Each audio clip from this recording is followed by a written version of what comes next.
Alors, nous allons poursuivre quelques points ce matin qui sont des points un petit peu plus précis sur, alors, premièrement, tout ce qui est de l'ordre des consultations spéciales avec les guérisseurs, etc.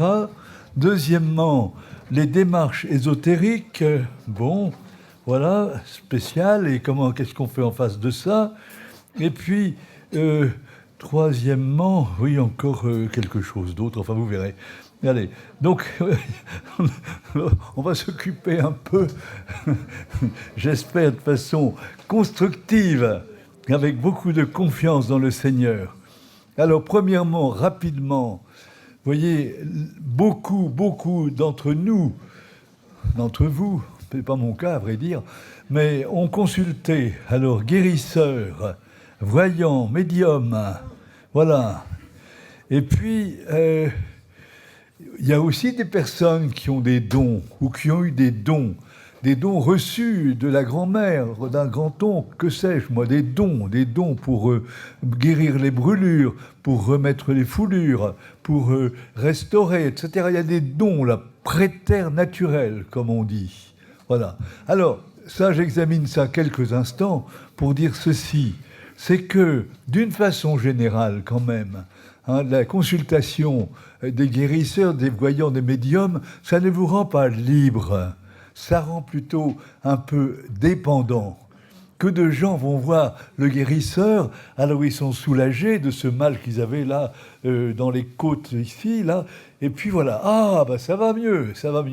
Oui, mais malheureusement, le mal s'est déplacé, et quelques jours plus tard, le mal se trouve ailleurs, là, au niveau de la hanche, par exemple, n'importe quoi. Vous voyez ce que je veux dire? Mais c'est que, souvent, l'action des guérisseurs opère des déplacements du mal, tout simplement. Ça ne guérit pas en profondeur. Il n'y a que le Seigneur qui guérit en profondeur. Alléluia. Parce que le Seigneur vient toucher.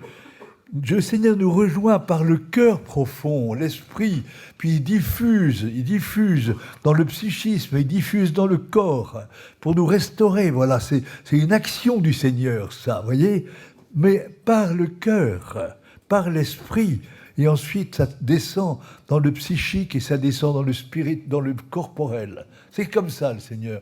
C'est une guérison radicale, profonde, vous voyez, qui nous habite tout entier. Tandis que le guérisseur, lui, il fait des déplacements de choses, des déplacements. Si bien que, il y a des gens qui sont abonnés aux guérisseurs.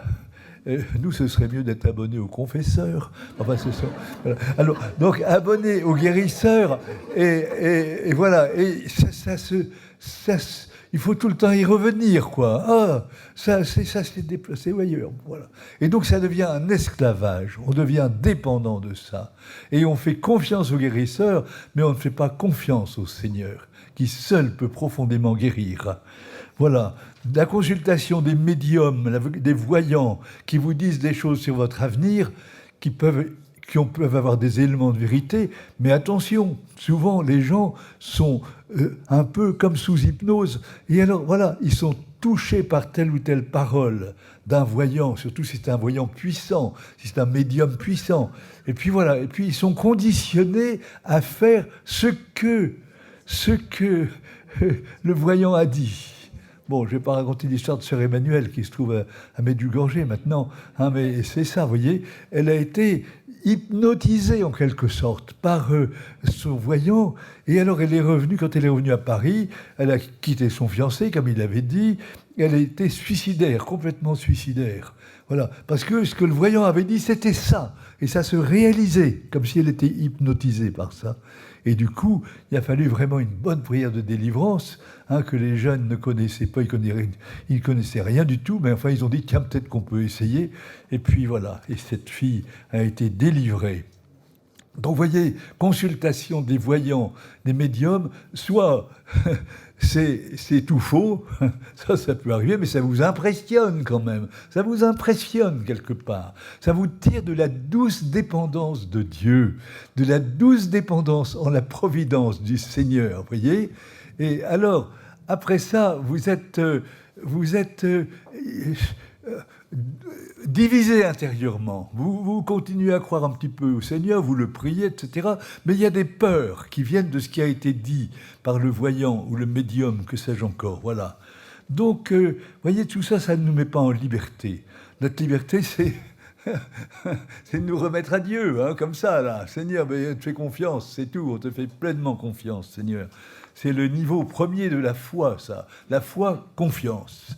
On dit c'est la foi du charbonnier. Bienheureux charbonnier. Hein, voilà, vous voyez, c'est la foi toute simple. Je fais confiance au Seigneur. Voilà.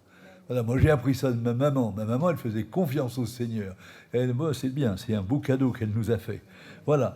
Alors, pour ce qui est des fameuses dons, des fameux dons, il y a des personnes remarquables qui ont des dons, hein, et qui font le bien quelquefois. Il y en a qui se font payer grassement, hein, et qui en utilisant ces dons, eh bien, ils gagnent de l'argent, bien sûr, et puis quelquefois, ils provoquent des envoûtements, ils provoquent des choses qui ne sont pas bonnes du tout. Hein, voilà, ça vous marque. Mais d'autres fois, des personnes ont des dons véritables, et j'allais dire, c'est des personnes, je pense à cette maman, mère de 11 enfants, hein, qui a passé toute sa vie à guérir des gens qui venaient la voir parce qu'elle guérissait les brûlures, les foulures, etc. Elle était très... Et évidemment, elle ne se faisait pas payer, pas du tout, jamais elle ne voulait pas être payée du tout. Et elle faisait ça, elle pensait bien que c'était pour le bon Dieu. Mais au fond, ce n'était pas tout à fait clair. Hein, parce qu'à l'origine de l'origine, l'arrière, je ne sais pas quand, moi, ça s'est transmis de génération en génération, hein, de grand-mère à petite-fille, d'oncle à neveu, que sais-je, des choses comme ça. Vous voyez, ça se transmet, on ne sait pas trop comment. Et toujours avec un secret, avec une parole secrète. Voilà, tu diras cette parole-là quand tu feras ça. Tu diras cette parole. Ah, ça sent pas très bon. Vous voyez, quand il y a des paroles comme ça. Voilà.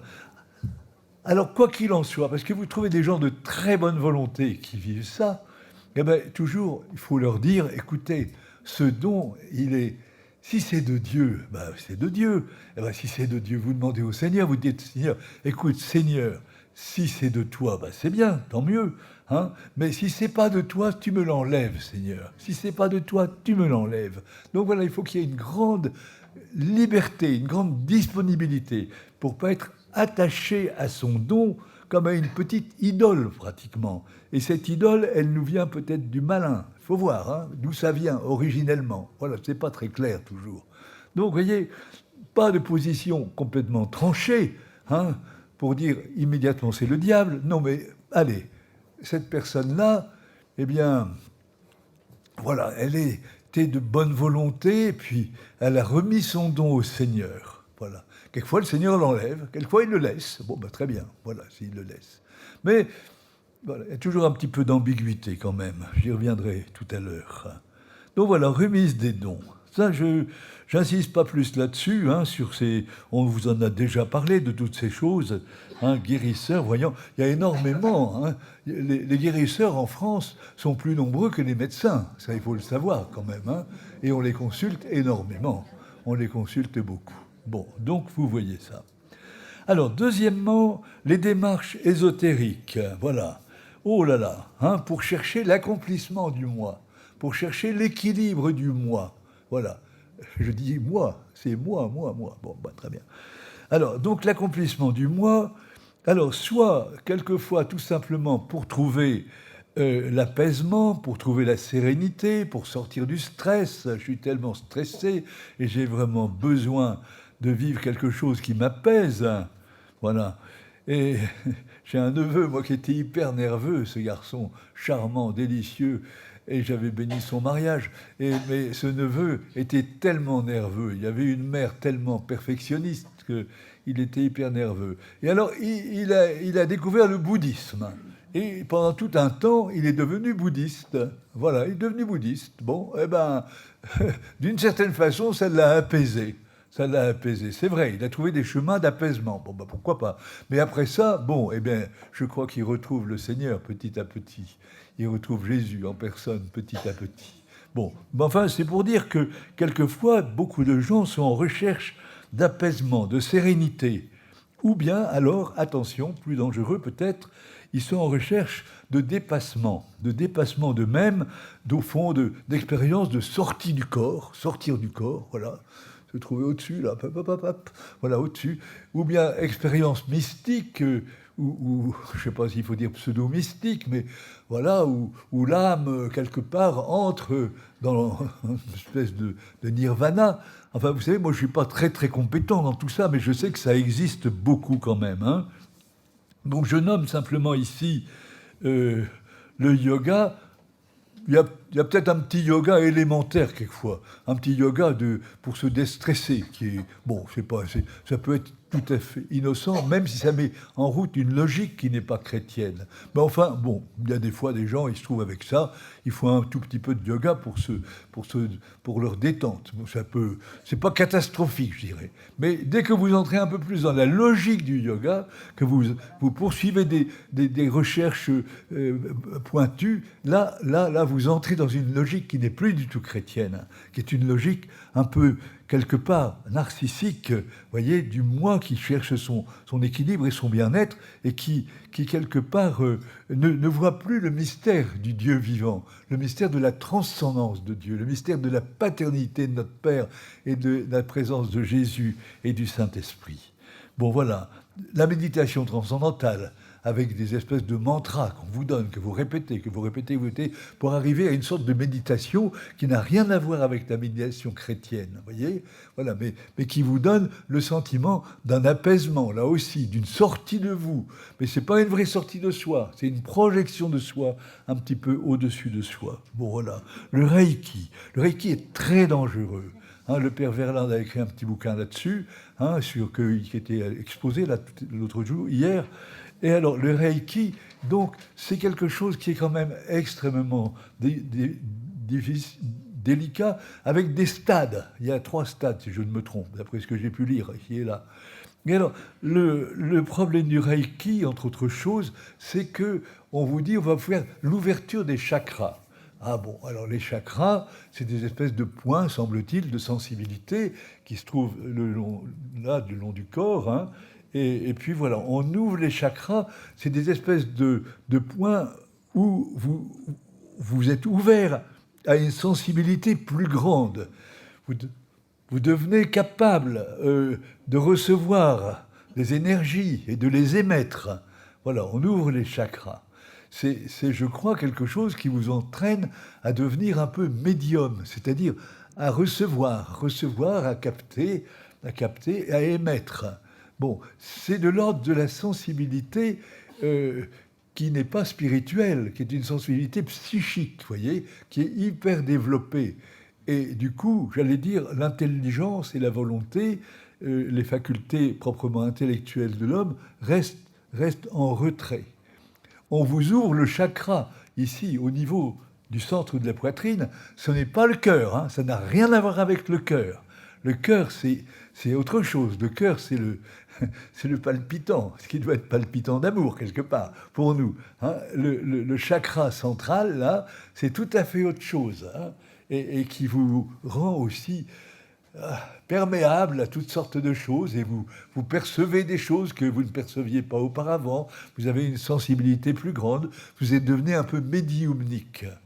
Et puis alors on vous libère aussi le Kundalini, alors c'est une espèce d'énergie qui remonte là-bas du bas de la colonne vertébrale, qui remonte jusqu'en haut, jusqu'à derrière de la tête, là, et puis ça redescend, enfin bref, et il paraît que...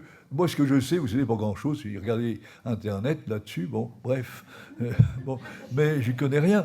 Et donc, ça libère une sorte d'énergie, vous voyez, une sorte d'énergie, dit-on, voilà. Mais tout ça, ce sont des énergies qui sont pas véritablement pour l'équilibre de l'être humain. Ça, d'une certaine façon, c'est un bricolage. On bricole avec l'équilibre de l'être humain, vous voyez ? Voilà. Et donc, c'est très dangereux parce que vous n'êtes plus complètement maître de votre intelligence, de votre volonté, de votre esprit dans votre cœur, et vous devenez comme ça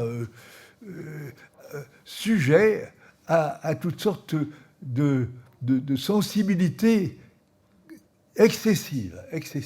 Et le démon se sert de ça. Le démon entre là-dedans. Voilà. Et c'est sûr qu'après ça, vous allez avoir peut-être des angoisses énormes, irraisonnées. Bon, vous allez avoir des visions qui vont être fausses, complètement fausses. Voilà. Vous allez avoir des perceptions aussi sur les autres, des intuitions. Et tout ça va vous déséquilibrer de l'amour paisible, serein du Seigneur et de l'amour paisible et serein de vos frères et sœurs. Voilà. Donc ce sont des choses qui sont assez dangereuses finalement. Mais c'est très à la mode en même temps. Oh là là, je vais libérer mes énergies. Oh papa, je vais sortir de moi, je vais sortir de... Bon, bref. Alors, donc... des gens donc, ont vécu, comme le père Verlin, dont on le sait, qui est un grand témoin pour ça, des expériences dans l'hindouisme qui sont quand même des expériences tout à fait exceptionnelles.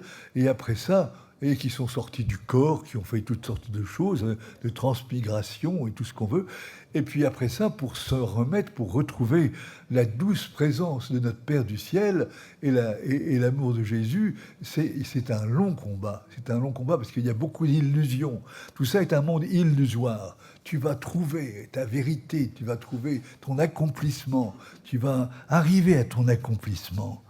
Donc voilà, vous voyez, ça nous disjoint de la vie avec Dieu.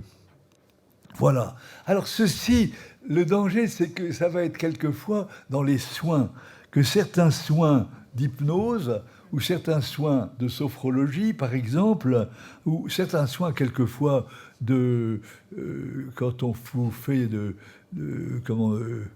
sur la tête, là, que vous avez les os, ostéopathe, par exemple, ça peut arriver que vous avez des ostéopathes qui sont projectifs, qui vous projettent je ne sais pas quoi en vous, des énergies, comme si, quand nous prions le Saint-Esprit, c'est autre chose, c'est dans la liberté. Mais voilà, on peut aussi prier avec des formules abracadabranques, et puis voilà, vous voyez, quelquefois.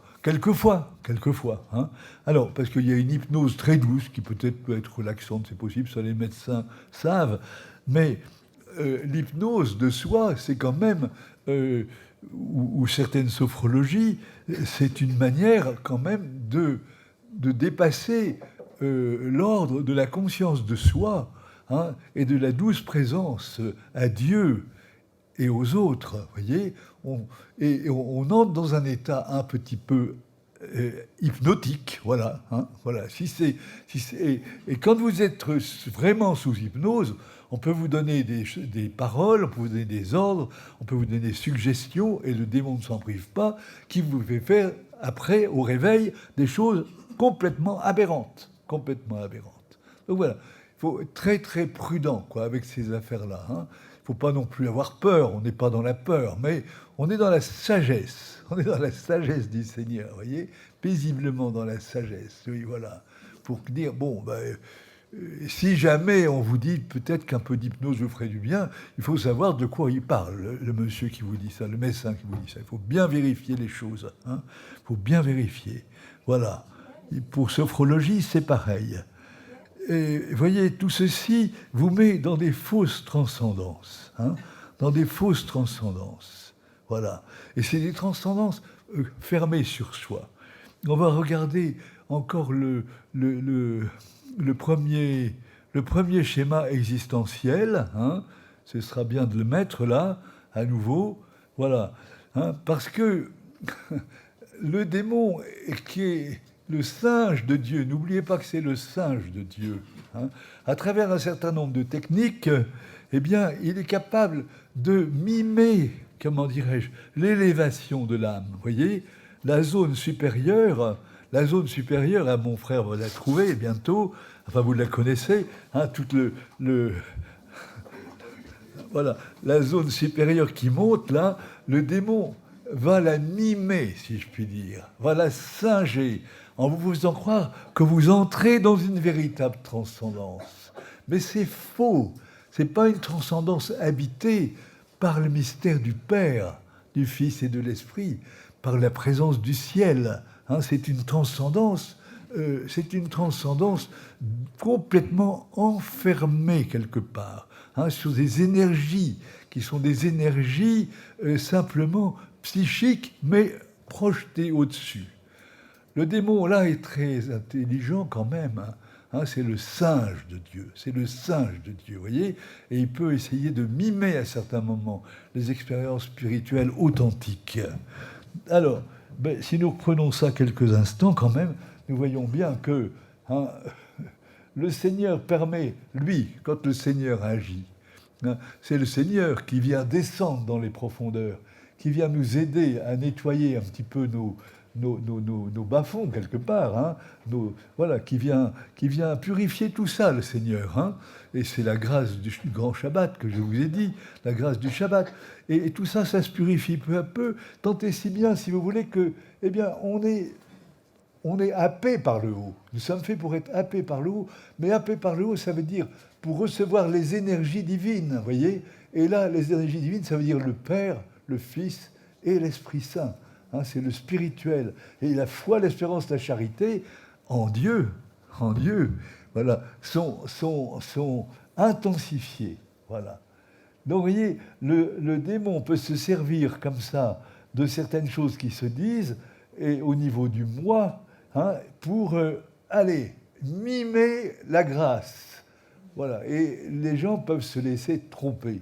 Voilà. Alors, après ça, évidemment, ce qui a été mimé par en haut, eh bien, ça redescend dans les profondeurs et ça suscite, dans les profondeurs inconscientes de l'être, ça suscite des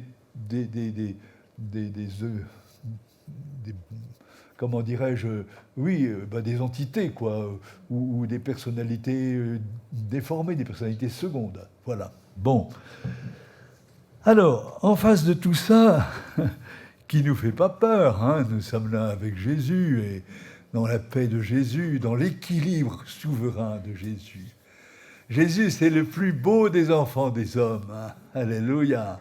Il n'y a pas d'enfant d'homme qui est plus parfait. Jésus, c'est l'équilibre parfait, vous voyez, parfait, de l'humanité, avec tout l'ordre de l'humanité, le cœur, l'intelligence, le vouloir, la mémoire, la sensibilité. Jésus n'était pas médium. Jésus n'était pas médium, même si, grâce au Père, il sentait des choses qui étaient là autour de lui, qui pouvaient, et des gens qui l'avaient touché. Quand la femme hémorroïde le touche, et Jésus le sent, il sent qu'il y a quelque chose qui se passe là. Mais il n'est pas médium, Jésus, du tout. Et il dit, voilà, quand cette femme l'a touché, mais quelqu'un m'a touché, une énergie, sans qu'il y a une force de guérison qui est sortie de lui, mais il ne dénonce pas la femme, et il regarde, c'est tout. Et puis c'est la femme elle-même qui dit, c'est moi qui t'ai touché, parce que je crois en toi, Seigneur. Vous voyez ? Voilà. Jésus n'est pas médium qui devinerait tout comme ça, non, à distance, comment, je ne sais comment. Non. Donc Jésus, l'équilibre de Jésus. Pourquoi je vous dis ça ? Parce que je crois que là-dessus, vous voyez, notre chemin, c'est Jésus. Et alors, pour des personnes qui ont vécu des choses avec l'ésotérisme, on va dire, ou bien qui ont de la médiumnité, il y a quelquefois des personnes qui n'ont rien fait, et puis de naissance, elles sont un peu médiumniques, elles ont une espèce de sensibilité exacerbée, exagérée. Voilà, ça peut arriver, ça. Oui, le père Paul-Marie a beaucoup développé des choses là-dessus. Bon, mais il me semble personnellement que le grand remède, c'est de s'en remettre au Seigneur, et particulièrement dans l'Eucharistie. Que l'Eucharistie, vous voyez, c'est vraiment le moment où on se laisse visiter. C'est Jésus qui vient avec tout son amour en nous pour nous configurer à lui, pour nous conformer à lui. Jésus, conforme-moi à toi. Jésus permet que l'équilibre de mon être soit comme l'équilibre de ton être, Jésus. Voilà, la sensibilité à sa place. L'intelligence, le vouloir, la mémoire, le cœur, voilà, tout ça, tout à sa place. Jésus, conforme-moi à ta sainte humanité. Si j'ai vécu des espèces de bricolage sur ma personnalité, vous voyez, des bricolages de visionnaires, de médiums, de que sais-je, encore de voyants. Jésus, écoute tout ça, j'y renonce complètement. Et je te demande de me configurer à toi. À chaque Eucharistie, vous faites ça, vous voyez, avec beaucoup de confiance. Et Jésus, tu me visites. Jésus, tu remets tout en ordre. Jésus, tu me remets tout en place. Alors ça prend du temps, quelquefois. Hein, voilà, il faut vivre nos communions comme ça, vous voyez, dans cette espèce de configuration à Jésus, profonde, totale. Jésus, tu me configures à ta très sainte humanité. Jésus, tu me configures à ta très sainte humanité. Toi qui es le plus beau, le plus juste, le plus parfait des enfants des hommes, eh bien moi qui suis un homme et une femme de ce monde, un peu blessé, abîmé, eh bien tu me configures à toi. Tu me remets dans la beauté de ton humanité sainte. Voilà, vous voyez, l'humanité de Jésus. D'accord, vous voyez, c'est très simple d'une certaine façon. Hein. C'est la logique de la foi, ça. Hein. C'est la logique de la foi. Et donc, on va vivre ça bien sûr, dans l'Eucharistie, mais ça aura été précédé par le sacrement du pardon, parce que si on a fait comme ça des tentatives un petit peu bizarres, ésotériques et autres, il faut vraiment demander pardon au Seigneur dans le sacrement du pardon. Il faut le dire et que ce soit absous, que le pardon de Jésus vienne là-dessus. Hein. Quelquefois, si on est très, très contaminé, il faut voir, on pourra demander peut-être le sacrement des malades. Pourquoi pas? Ça peut arriver quelquefois. Hein, si on a été vraiment très, très, très, très contaminé. Hein, mais ça, il faut quelqu'un qui puisse bien vous comprendre. Il faut que le prêtre à qui vous en parlez, ou bien la communauté qui vous en parlez, puisse bien comprendre ce dont il s'agit. Et puis alors, je dirais, ce qui est important, c'est que là-dessus, on vive donc la communion des saints, vous voyez, la communion des saints et l'ouverture fraternelle. Voilà, parce que là, ça guérit tout, ça. Hein. L'ésotérisme, d'une certaine façon, il y a toujours une espèce de recherche de soi, de son accomplissement. Voilà. Or, Jésus nous dit, si le grain ne tombe en terre et ne meurt, il ne produit pas de fruits. Donc le moi, d'une certaine façon, il doit se relativiser. Je n'ai pas à avoir de souci de mon accomplissement. Ah, c'est toi, et je veux que ma vie porte du fruit. Ben, pour porter du fruit, ben, il faut que le grain meure, hein, il faut que le grain pourrisse et que la tige puisse pousser. Voilà. Donc vous voyez, c'est toujours ça. Dans toutes ces disciplines ésotériques, quelquefois qui demandent beaucoup d'efforts aux gens, hein, eh bien, je vois que c'est le culte du moi, en définitive, avec toutes sortes de déguisements, de travestissements, hein, pour dire non, tu vas trouver le transhumain, le transhumanisme, tu vas trouver des choses tout à fait originales.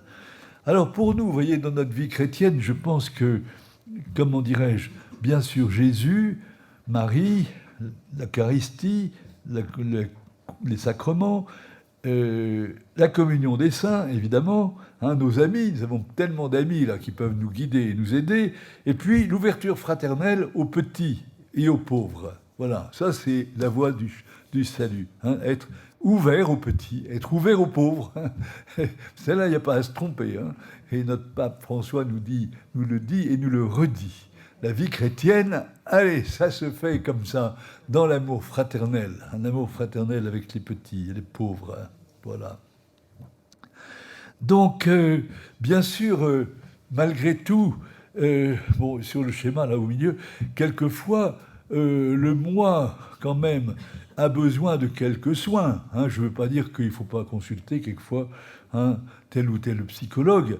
Le moi et les zones psychiques là-haut, et ben, ici, elles ont besoin de quelques soins psychologiques, très bien. On a besoin peut-être pendant un temps, si on est trop angoissé, de consulter, et puis de voir quelqu'un qui va nous donner quelque chose qui vont nous apaiser. Donc, vous voyez, il ne faut pas dire que tout ceci est mauvais. Non, on peut avoir besoin de certains soins. Mais il faut toujours en même temps qu'il y ait cette espèce d'attitude où on dit bah, Seigneur, écoute, je te fais surtout confiance et c'est toi qui vas me mettre dans le bel équilibre de ton humanité sainte. Voilà. C'est toi Jésus. Amen. Nous sommes frères de Jésus, n'oubliez pas, c'est notre frère aîné. Hein. C'est notre frère aîné. Et il est tellement content, Jésus, de pouvoir nous partager sa vie. Voilà. C'est un... Vous savez, le frère aîné dans une famille, eh ben, c'est pas rien. Hein. Voilà. Voilà, c'est pas rien, un frère aîné. Bon, et ça aide les autres, ça aide les suivants. Voilà, moi je suis le quatrième, alors mon frère aîné, c'était comme ça. Bon, bien, très bien. Merci Seigneur. Voilà. Donc ça, voilà. Nous allons alors avoir un autre schéma là qui va arriver pour se mettre sous protection. Voilà. Qu'est-ce que c'est que comment on va se mettre sous protection? Alors, donc voilà, c'est un schéma pour aider des personnes qui se sentent vraiment tourmentées par trop de choses mauvaises, par des esprits mauvais. Ils ont l'impression d'être tout le temps attaqués. Voilà, oh, je suis attaqué, je n'arrête pas d'être attaqué. Je n'en peux plus, voilà. Alors, c'est une sorte de schéma pour la discipline personnelle, si je puis dire, pour la protection de tout un chacun. Quand une personne est très encombrée, très tourmentée, bah bien sûr, on prie pour elle, hein, je prie pour elle de tout cœur, en essayant de voir les racines de tout ça. Mais c'est pas simple, hein. Quelquefois, les tourments se poursuivent encore, etc. Et puis, il y a tellement d'angoisse que ça, j'allais dire, ça alimente les tourments quelque part. Alors, cette espèce de schéma-là, qui vaut ce qui vaut, comment interdire aux esprits mauvais de faire des incursions sur votre territoire? Bon, ça dit ce que ça veut dire. Comment interdire aux esprits mauvais de faire des incursions aux esprits mauvais? Alors, il faut bien se rappeler que tout esprit, toute entité, traduit-on quelquefois, toute entité au ciel, sur terre et aux enfers, doit se prosterner devant Jésus, le Seigneur, vivant, ressuscité, et reconnaître que Jésus-Christ est Seigneur à la gloire de Dieu le Père. Ça, c'est décisif. Donc, il y a, semble-t-il, des esprits ou des entités, appelez-les comme vous voulez, en haut, au-dessus, bon, dans l'air, Saint Paul dit ça, hein. Et puis alors, au ras du sol, là, autour de moi, quand l'ambiance est un petit peu troublée, empoisonnée, et puis dans les sous-sols, voilà, en dessous, hein, voilà, sur terre, au ciel, aux enfers, tout esprit doit se prosterner. C'est donc dans Philippiens, chapitre 2, versets 9 à 11, si je ne m'abuse, hein, Philippiens 2, 9, 11, voilà. Après le bel hymne, le magnifique hymne de Jésus vainqueur, hein, de Jésus qui s'est enfoui, Jésus qui a vécu la kénose, l'enfouissement complet, total, voilà, pour venir nous chercher, pour venir nous visiter, pour venir purifier les profondeurs, voilà. Eh bien, voilà, c'est à la suite de cet hymne magnifique, qui est un hymne très originel, semble-t-il, dans la tradition chrétienne, eh bien, que nous avons cette parole de 2, 9, 11. Voilà. Alors, donc, trois points. Premièrement, vous établissez dans la foi et la prière une belle surface de protection de 50 mètres de rayon autour de vous. Ben, ça peut être 25 mètres, ça peut être 100 mètres, comme vous voulez, peu importe. Hein, mais vous faites un espace de protection, voilà, autour de vous. Hein, voilà, un espace de protection, une surface de protection, et vous demandez à vos saints et saintes privilégiés de venir y demeurer pour vous garder sous protection et empêcher toute visite de l'ennemi. Voilà, hein, voilà. Allez, le territoire est surveillé, le territoire est gardé. Ah ben ça, c'est rudement bien, vous voyez. Et qui c'est qui va s'en occuper? Eh ben vous demandez à vos amis. Hein, vous avez des amis, non? Au ciel, vous n'avez pas des amis? Moi, j'en ai vraiment un certain nombre, un bon paquet maintenant, de plus en plus. Hein. Ouais. Et il y a des jeunes et il y a des vieux, et il y a tout ça. Il y en a vraiment beaucoup, beaucoup, beaucoup. Hein, et c'est des grands amis, de plus en plus. Donc, la communion des saints. Vous voyez, alors, je fais des escouades je mets une palissade. C'est mental, ça. Hein, c'est spirituel. Je veux dire, c'est psycho-spirituel, on va dire. Je ne sais pas ce qu'il faut dire. Voilà. Donc, je fais une palissade pour interdire l'intrusion des esprits mauvais. Alors, je fais une première escouade. Je vais faire 3 escouades, pourquoi pas? On peut en faire 4, on peut en faire 2, c'est comme on veut. Hein, voilà. Donc tout ça, c'est dans la liberté des enfants de Dieu, de la communion des saints. Et donc moi, souvent, première escouade, qu'est-ce que je mets là? Attendez voir. Moi, j'ai mis là Padre Pio, Marthe Robin, curé d'Ars, tiens, curé d'Ars, ça bon. Voilà. Et puis encore un autre, Maximilien Kolb, par exemple. Je mets la première escouade. Deuxième escouade, j'aime bien mettre des femmes quand même, des saintes femmes. Alors voilà. Et alors Thérèse de Lisieux, bien sûr, Faustine, j'aime beaucoup Marie de l'Incarnation, qui était allée là-bas, Ursuline, au Canada. J'aime beaucoup aussi Tekakwitha. Tekakwitha, c'est la première indienne du Canada qui a été canonisée. Merveilleuse Tekakwitha. Bon, voilà, très bien. Ou bien je mets Bakita, vous savez, elle est magnifique, Bakita. Oh là là, j'aime beaucoup Bakita. Voilà, donc deuxième escouade. Alors troisième escouade, souvent je mets des tout jeunes saints. Alors je mets Jeanne d'Arc, parce qu'elle est quand même morte à 19 ans, martyre à 19 ans. Je mets Jeanne d'Arc, je mets Blandine, je mets Marcel Van, je mets, je ne sais pas qui encore, enfin bref, vous voyez. Mais je fais ça, bon, c'est tout simple, mes frères et sœurs. C'est vraiment enfantin, je suis un homme simple, moi, vous savez, finalement. Voilà, je ne suis pas un télo, Voilà, vous voyez, donc des escouades, vous voyez, des escouades pour que, allez, voilà, pour me sécuriser d'une certaine façon, parce que si, voilà, je sais qu'ils ne vont pas m'attaquer, là. Bon, alors au-dessus, maintenant, deuxièmement, au-dessus. Ah ben là, je vais faire une coupole, une haute coupole, pour que les esprits mauvais ne puissent pas venir m'attaquer par en haut. Qu'il n'y ait pas de scud, là, de scud diabolique qui puisse, tac, venir. Non. J'ai fait une voilà. Et voilà, évidemment, j'ai là-dessus la prière de Marie que j'aime beaucoup, là, qui a été donnée au Père Sestac, Auguste Reine des cieux, voilà. Et maîtresse des anges, vous qui avez reçu de Dieu le pouvoir et la mission d'écraser la tête de Satan, etc. Voilà, moi c'est une prière que je dis matin et soir, pour me mettre sous protection, parce que j'en ai quand même un peu besoin dans ce ministère. Voilà, et donc Marie, là, vous voyez, c'est la haute coupole, une magnifique coupole avec Marie, puis avec les anges et les archanges, puisque c'est ça qu'on prie. Donc la haute coupole, commandée par Marie, ils viennent me garder des esprits de l'air, comme dit saint Paul, qui voudraient m'assaillir. Me voici sous haute protection. Alléluia. Donc vous avez en dessous la prière du Père Sestac, qui a été donnée par Marie en direct au Père Sestac. Père Sestac, en 1863, c'était 7 ans après les apparitions de Lourdes, et c'était à Bayonne, à Anglette exactement, près de Bayonne. Père Sestac était effrayé, il disait, mais il y a des démons qui pullulent partout, ça pullule, c'est une invasion de démons. Alors il priait la Sainte Vierge, qu'il aimait beaucoup, et puis la Sainte Vierge finalement lui a dicté cette prière, et vous dit, vous l'imprimerez, très bien. Quand il a imprimé cette prière, après avoir les autorisations de l'évêque, de Toulouse, je crois. Alors, les presses se sont brisées. Voilà. Il y avait des presses, au moment d'imprimer ce truc-là, vous voyez, les presses se sont cassées. On voyait bien qu'ils pouvaient avoir cassé ça.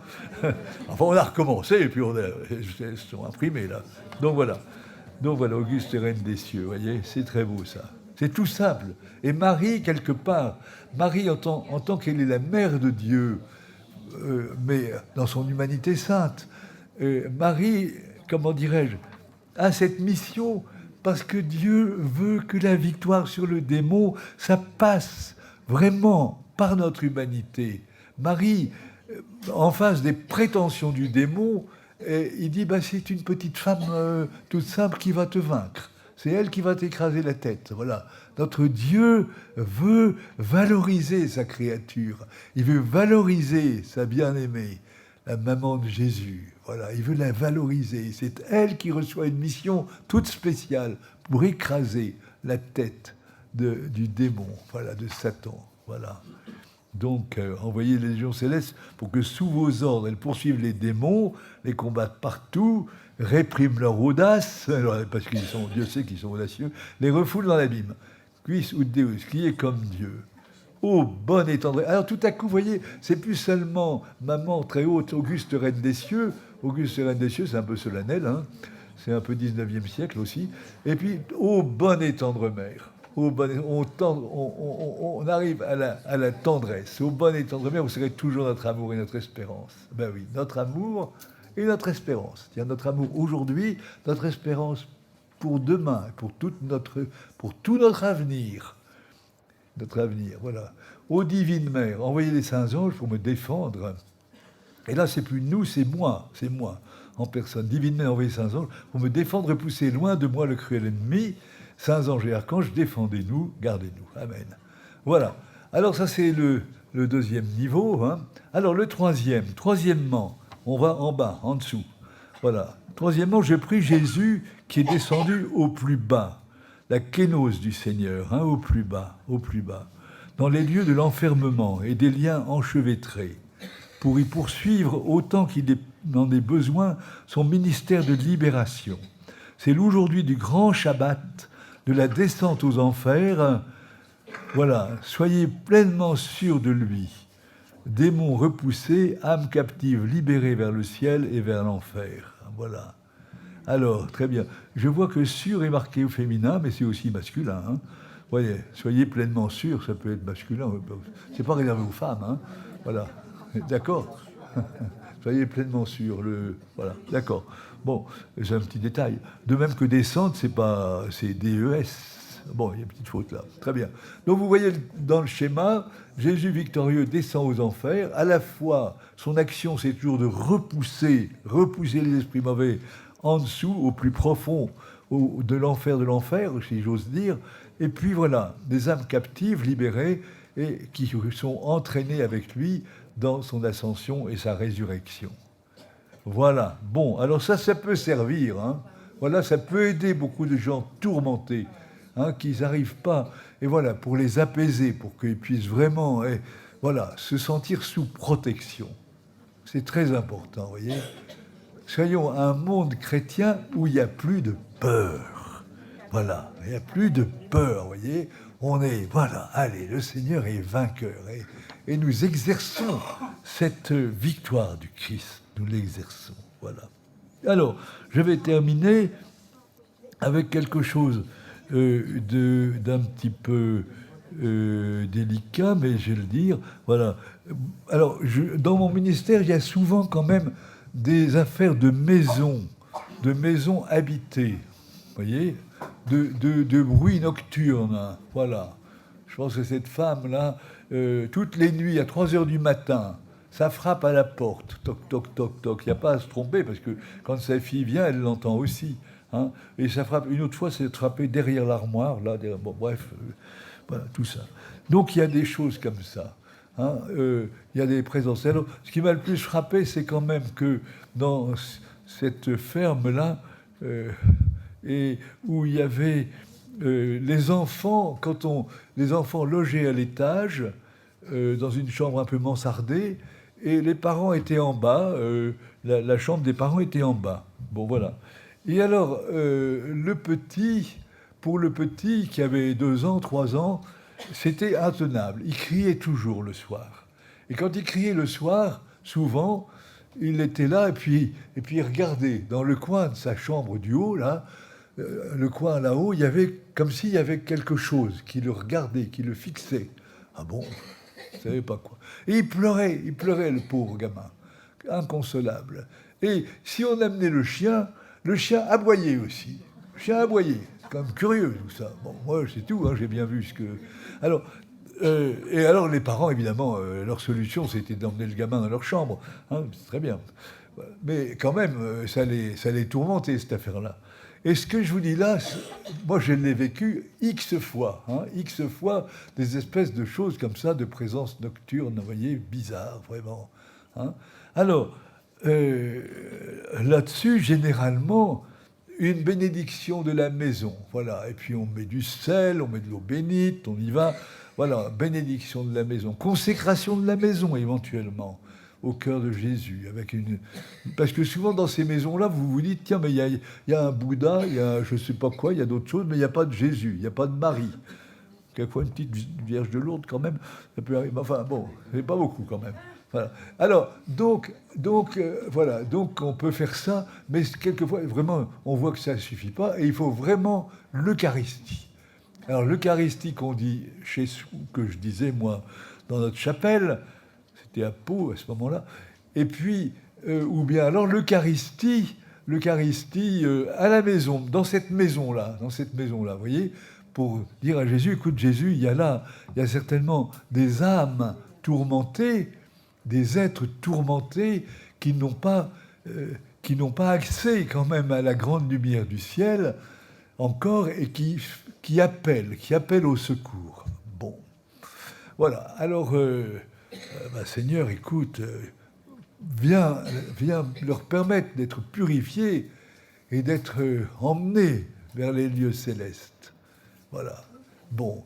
L'autre cas, c'était, je ne sais plus si je vous l'ai dit, je ne crois pas que je vous l'ai dit, cette ferme en Normandie. Non, de ferme en Normandie, j'ai parlé de ça, non. Ferme en Normandie, voilà. Et c'était en 1970, 80 même, que les gens me disent, sont arrivés chez moi, je ne sais pas comment, et ils me disent, dans notre ferme, ça va mal, ça va toujours mal. Hein, et les veaux meurent, dans la basse-cour, ça se bataille tout le temps, et puis les fils de la maison, ils se disputent, etc., etc. Est-ce que vous pouvez bénir la maison? Bon, très bien. Mais alors, en creusant les choses, quand même, on s'est aperçu que dans cette ferme-là, en 1944, en fin juillet-août 1944, au moment où les Américains, les Anglais arrivaient, et puis quelques Français avec eux, hein, pour libérer notre pays, ils me disent, ah oui, vous savez, là, c'était la fin de la guerre, alors un jour, il y avait 2 Allemands, des TOT, c'était des supplémentaires de l'armée allemande, enfin peu importe, vous n'étiez pas nés, vous... Et donc, ils sont passés dans la cour de ferme, ils étaient en déroute, ils ont traversé la cour de la ferme. Nous, qu'est-ce que vous voulez, on leur a tiré dessus. Hein, ils ne nous ont pas vus, on leur a tiré dans le dos.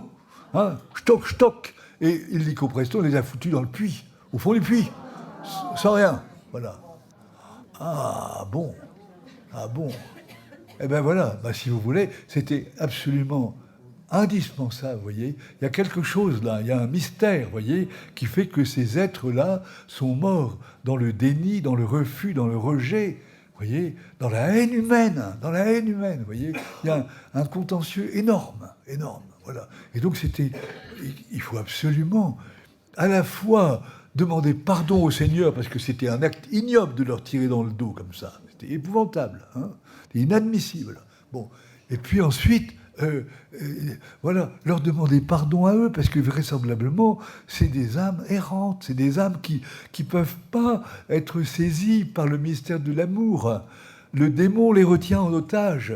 Le démon dit, attends, ces gens-là, ils appartiennent pas à Dieu, ils appartiennent à mon monde, à moi. Ils appartiennent au monde de la haine, au monde de la détestation, de la méchanceté humaine. Ils m'appartiennent, ce sont mes otages, vous voyez. Donc il ne les met pas en enfer, il ne peut pas, parce que c'est quand même des bons gars, ces types-là, c'est des soldats, comme les autres. Voilà. Hein, bon, vous voyez, mais il les retient en otage, en disant, ils n'appartiennent pas au royaume de Dieu. Hein, ils appartiennent à mon royaume, à moi. Voilà. Mais il ne peut pas en même temps les mettre en enfer. Donc voilà, c'est des âmes, alors on appelle ça les âmes errantes. Bon, voilà, c'est mystérieux, c'est très mystérieux. Toujours est-il que, voilà, hein, demande de pardon, à eux, les pauvres, hein, voilà. Et puis au Seigneur, bien sûr. Et puis messe une messe pour chacun, au moins, hein, pour les offrir au Seigneur, que le Seigneur vienne les saisir dans son amour rédempteur, que le Seigneur puisse venir les chercher. Mais tant que les contentieux détestables qui sont là ne sont pas résolus, eh bien, tant que les pacifications ne sont pas faites, que les réconciliations ne sont pas faites, eh bien, ils ne peuvent pas monter. Ils ne peuvent pas monter quelque part, vous voyez. Ils sont là.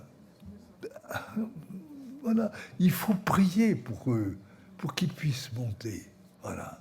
C'est le mystère. Bon, alors, c'est le mystère du purgatoire, mais bon, la tradition, si vous voulez, de l'Église n'en parle pas trop de cette façon-là, parce qu'on a toujours peur que les chrétiens se mettent à parler avec les morts et une sorte de culture des morts. Alors, l'Église est très très prudente là-dessus, sur cette affaire des âmes errantes, entre guillemets. Voilà. Mais je pense, expérience faite, que si vous voulez, il y a quelque chose que nous avons à vivre là, vous voyez, pour la réconciliation, la pacification. Alors évidemment, ce mystère-là, c'est très difficile, ce mystère de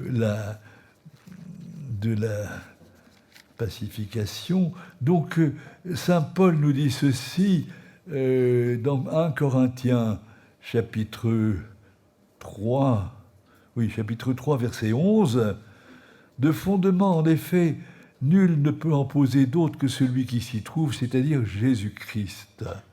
Que si sur ce fondement, on bâtit avec de l'or, de l'argent, des pierres précieuses, du bois, du foin, de la paille, l'œuvre de chacun deviendra manifeste.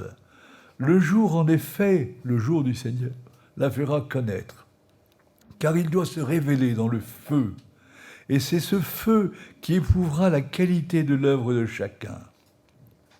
Si l'œuvre bâtie sur le fondement subsiste, l'ouvrier recevra une récompense, c'est-à-dire qu'il entrera dans la vie céleste, en direct.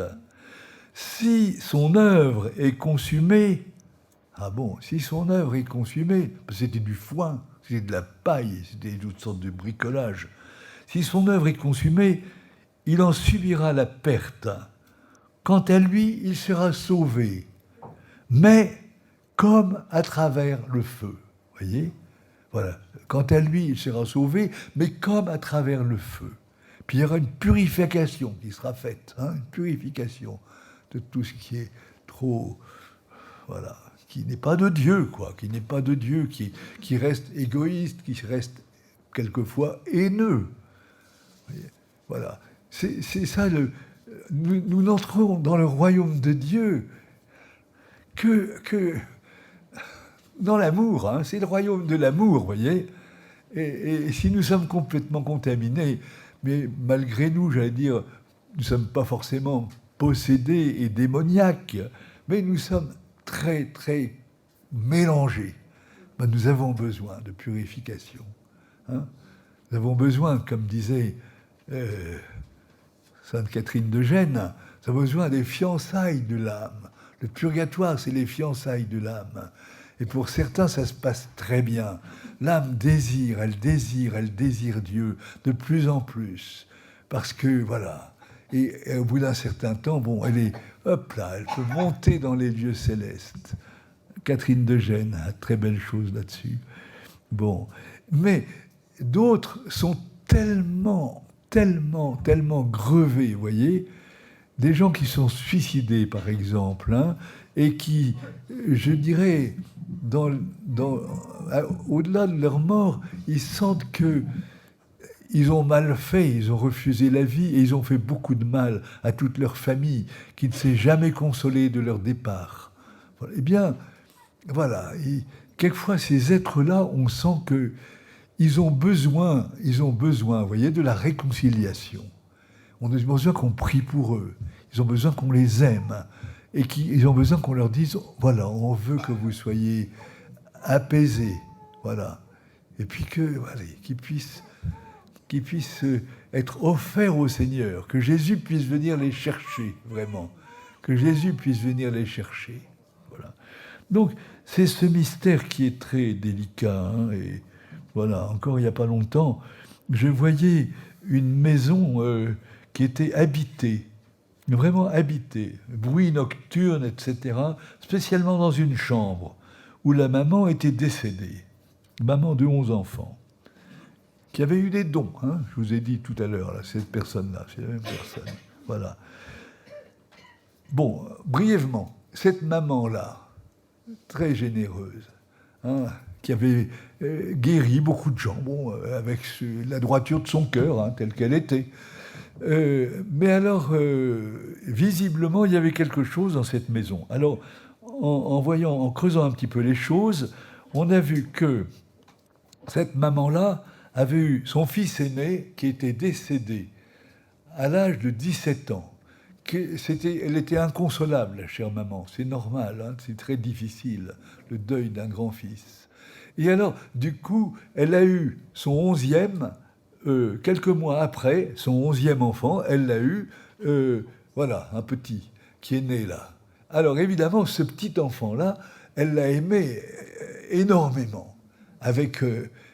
ainsi que la sœur qui était juste avant, mais un petit peu moins. C'était lui, le petit dernier, là, le petit dernier qui était chéri par sa maman.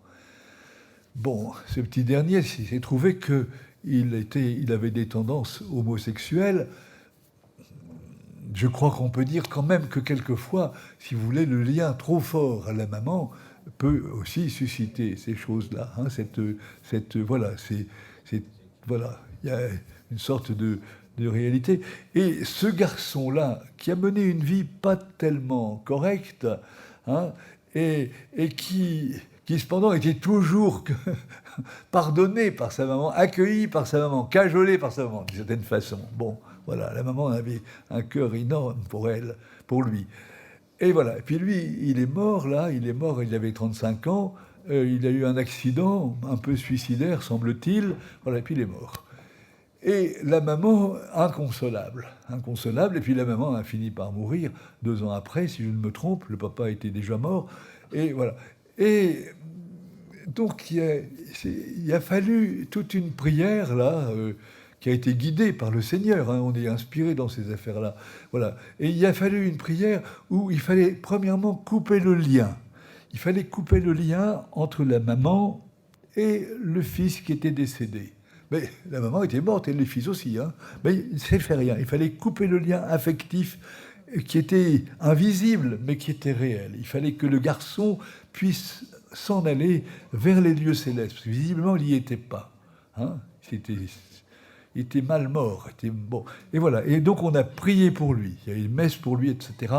Puis voilà, on sait qu'on a senti qu'il partait, qu'il était libéré. Et puis après ça, on a prié pour la maman, hein, qui était... maintenant, disent un peu séparée de son fils. Et puis la maman aussi, on a senti qu'elle s'en allait, et la paix est revenue dans la maison. Hein, et la chambre a été complètement libérée de tous les bruits nocturnes, etc., toutes sortes de machins qui étaient là. Et alors, mais cependant, après ça, il y a eu la dernière sœur, donc... et qui m'a dit, mais il faut encore revenir parce qu'il y a quelque chose qui ne va pas, mais pour moi. Et elle sentait qu'elle était restée très proche, et que pendant qu'on faisait la libération, elle voyait sa maman sur le lit et le cadet, le dernier, là, à côté d'elle, en quelque sorte. Mais elle voyait ça, je ne sais pas moi...